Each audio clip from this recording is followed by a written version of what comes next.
दोस्तों, इस्तिखारे तो आपने बहुत सारे सुने होंगे, लेकिन एक ऐसा इस्तिखारा जो रूहानियत से है, जो हर कोई आसानी के साथ कर सकता है 5 मिनट में। आज मैं आपको यही इस्तिखारा बताने वाला हूँ जो रूहानियत से आपको करना होगा।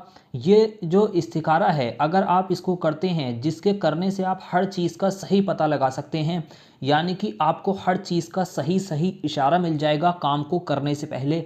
आप जिस काम को भी अंजाम देने वाले हैं, जिस काम को भी करने वाले हैं, उस काम के करने से पहले आप चाहते हैं कि मुझे पता लग जाए ये मेरा काम जो मैं कर रहा हूँ इसमें मुझे कामयाबी मिलेगी या मुझे नुकसान तो नहीं होगा।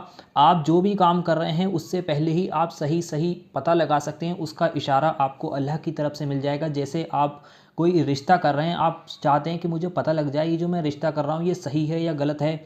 आप किसी के साथ कोई काम करना चाहते हैं तो आप चाहते हैं कि वो पता लग जाए ये इस इंसान का ये असली रूप है या नहीं है, या मेरे साथ कोई धोखेबाजी तो नहीं हो जाएगी, या आप किसी काम को कर रहे हैं उसमें आपको फ़ायदा होने वाला है या नहीं, या ये काम जो मैं कर रहा हूँ ये मेरा काम बनेगा या नहीं बनेगा, इससे मुझे कोई नुकसान तो नहीं होगा, ये काम करने से मेरे जो है ये काम जो मैं कर रहा हूँ ये दुरुस्त है या नहीं है। तो इन तमाम चीज़ों का पता आप इस इस्तिखारे से लगा सकते हैं। हर मकसद आपका नेक और जो भी जायज़ मकसद होगा उसको करने से पहले आप इस इस्तिखारे को करें, आपको सही सही उस काम का इशारा मिल जाएगा कि वो काम आपका सही होगा, आपको नुकसान तो नहीं होगा, आपके लिए वो फ़ायदेमंद है या नहीं है।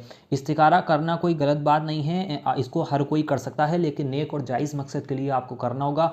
बहुत छोटी सी पढ़ाई आपको इसमें करनी होती है सूरतों की, इसको बड़ी आसानी के साथ आप कर लेंगे, वो भी 5 मिनट के अंदर। इसको करने में आपको ज़्यादा वक्त नहीं लगेगा, लेकिन इसको अगर आप तरीके के साथ करते हैं जिस तरह से मैं यहाँ पर बताऊँगा, अगर आप तरीके के साथ इस इस्तिखारे को करेंगे तभी आप उस चीज़ का पता लगा सकते हैं। आप जिस काम को अंजाम देने वाले हैं, जिस काम को करने वाले हैं, उसका सही सही सही तरीका और जो है आप उसका सही इशारा तभी जान पाएंगे अगर आप इस इस्तिखारे को सही तरीके से करेंगे तभी।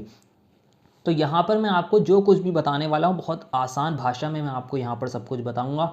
अगर आप इसको करना चाहते हैं, आप अपने काम को पता लगाना चाहते हैं, आपका कोई भी काम है, आपका जो भी मकसद है, तो उस मकसद को आप रखकर इस इस्तिखारे को तरीके के साथ कर लें। कहीं पर जाने की ज़रूरत नहीं है, किसी से कुछ खरीद कर कुछ किसी को पैसे देने की ज़रूरत नहीं है, घर पर बैठकर आपको ये अपना सारा काम करना होगा।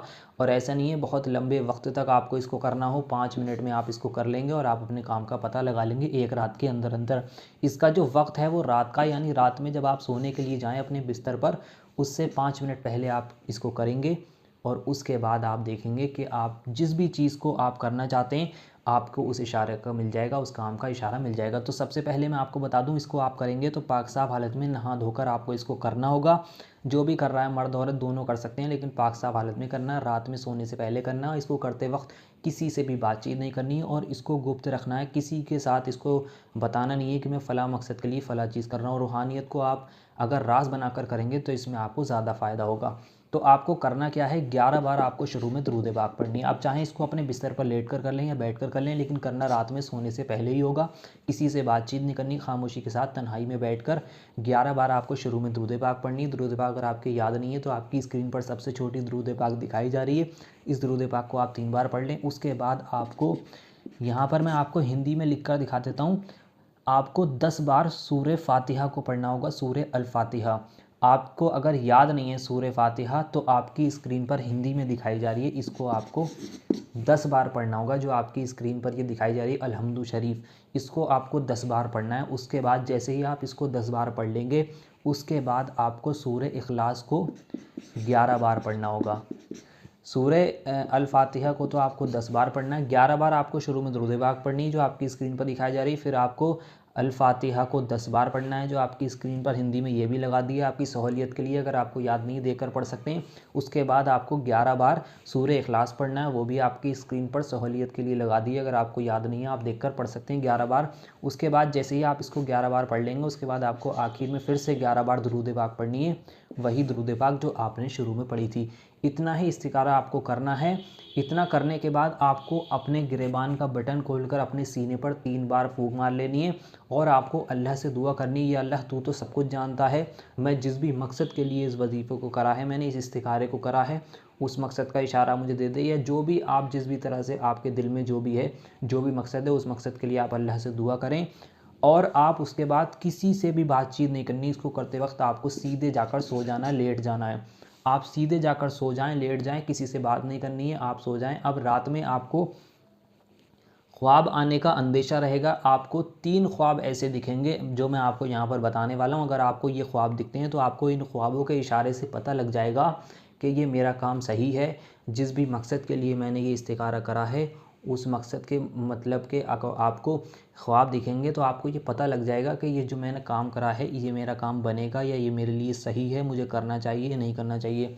तो इसका पहला ख्वाब ये है, अगर आपको ख्वाब में सफ़ेद चीज़ें दिखती हैं, यानी सफ़ेद किसी भी तरह की सफ़ेद चीज़ें दिखती हैं, आपको कपड़े दिखते हैं या सफ़ेद रुमाल दिखता है, तो आपका ये मकसद सही है। जिस मकसद को आपने जिस मकसद के लिए इसको करा है और इस मकसद को इस इस्तिखारे को जिस मकसद के लिए आपने पढ़ा है, इसको पढ़ने के बाद अगर आपको ख्वाब में सपने में सफ़ेद चीज़ें दिखती हैं तो आपका ये मकसद काम सही है, आप इसको कर सकते हैं। इस काम को आपको इसमें नुकसान नहीं होगा, फ़ायदा होगा, ये आपके लिए दुरुस्त है। दूसरी चीज़, अगर आपको सपने में सैलाब दिखता है, आग दिखती है, ये दरिया दिखता है, पानी पानी दिखता है हर तरफ, तो आपके लिए ये काम करना सही नहीं है। इसको आप काम को नहीं करेंगे तो बढ़िया है, इससे आपको काम करेंगे तो आपको नुकसान होगा। तीसरी चीज़, अगर आपको लाल चीज़ दिखती हैं, जैसे लाल कपड़ा दिखता है, लाल रुमाल दिखता है, अगर लाल कपड़ा दिखता है, लाल लाल चीज़ें दिखती हैं तो अभी आपके लिए काम करना सही नहीं है, वो काम आपको नुकसान होगा, दुरुस्त नहीं है आपके लिए वो करना। अगर आपको सफ़ेद चीज़ें दिखती हैं तो आप उस काम को कर सकते हैं, वो काम सही है। और अगर आपको लाल चीज़ें दिखती हैं तो आपके लिए वो काम करना दुरुस्त नहीं है, उसमें आपको नुकसान होगा। बाकी आपको मैंने बता दिया यहाँ पर, बाकी आप लोगों की मर्ज़ी है, मैंने आपको पूरा समझाने की कोशिश करी है। इस तरह से आपको इसको इस्तिखारे को पढ़ना होगा। सोने के बाद आपको इन तरह के ख्वाब नज़र आएंगे। अगर आपका काम होने सही होगा तो आपको इस तरह के ख्वाब आ जाएंगे, और अगर आपका काम दुरुस्त नहीं है करना, आपको नुकसान होगा, तो आपको उस तरह के ख्वाब आ जाएंगे। मैंने आपको पूरा यहाँ पर समझा दिया। अगर आप की समझ में आ गया है, आप इसको करना चाहते हैं तो आप कर सकते हैं। जिस तरह से बताया है आप अगर उसी तरह से इसको करते हैं तो आपको इसमें ज़रूर कामयाबी मिलेगी। बहुत फ़ायदेमंद चीज़ है। एक मकसद के लिए आपको इसको एक ही बार करना होगा, एक रात में ही आपको पता लग जाएगा आपने जिस मकसद के लिए इस इस्तिखारे को पढ़ा है उस मकसद के लिए आपको ख्वाब आ जाएगा। तो उम्मीद करता हूँ आपकी समझ में सब आ गया होगा जिस तरीके से समझाने की कोशिश करी है। लेकिन ध्यान रखें, बातचीत नहीं करनी है, इसको पढ़ने के बाद सो जाना है सीधे, और पाक साफ हालत में करना है, और रात में ही सोने से पहले इसको करना होगा। तो अगर आप इसको करना चाहते हैं, आपको इस पर यकीन है, तो आप अभी सबसे पहले इस वीडियो को लाइक करें, कमेंट बॉक्स में जाकर आमीन ज़रूर लिखें। क्या मालूम किसकी ज़ुबान से निकला हुआ आमीन कब कबूल हो जाए, आपके और हमारे सारे काम बन जाएँ। वीडियो को लाइक कर दें आप ध्यान से, कमेंट बॉक्स में जाकर आमीन ज़रूर लिखें। क्या मालूम किसकी ज़ुबान से निकला हुआ आमीन कब कबूल हो जाए, आपके और हमारे सारे काम बन जाए, और आपके और भी जितनी भी परेशानियाँ हैं वो दूर हो जाएँ। तो आप लाइक करके कमेंट बॉक्स में आमीन ज़रूर लिखें। और कमेंट बॉक्स में से आपको किसी का भी नंबर नहीं लेना है, किसी के भी नंबर पर संपर्क नहीं करना है, आपके पैसे लूट लिए जाएंगे। कोई भी काम कराने के आपसे पैसे मांगे तो उसके पैसे ना दें। तो चलिए फ़िलहाल की इस वीडियो में बस इतना ही, मिलते हैं एक और नई वीडियो के साथ। अल्लाह।